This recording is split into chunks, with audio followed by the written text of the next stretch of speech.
December 9th, day number 15 of the MoVE Holiday Fitness and Nutrition Challenge. Start of week 3. Doing a great job.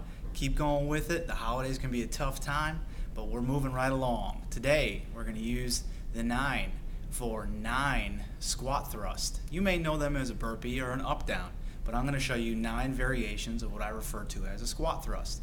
So, I'm going to stand back here and I'll show you what that looks like. So the most common one you're familiar with, this is the first one, is a little jump up, hands come down. Actually, you're squatting, that's why we call it a squat. Thrust, we're going to thrust our legs backwards, bring them back up, jump up. That's the most traditional form of what you may know as burpee, up, down, or what I refer to as the squat thrust. We'll call them squat thrust.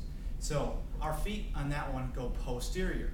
So the second one we'll use is anterior. I'll take my hands down, and instead of thrusting my feet backwards, I'm going to go forward. And I'll jump back up. It's very little, it's very subtle, but it's very tricky to have your hips move forward with your hands down on the ground. It's quite a challenge. So there's your second one. Number 3, we're going to go posterior again, but we're going to now, this time, we're going to go laterally. So our feet are going to go kind of at a diagonal. You'll see my feet from my body position from where my hands are going to go at a 45. So I'll go lateral 45 right, lateral 45 to the left. Here's what those look like.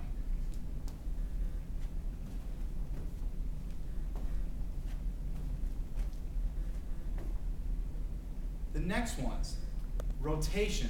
Very similar, but now I'm going to rotate the hips, rotate the feet.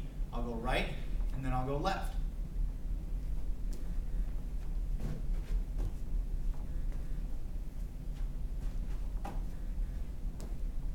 So those are the first 6.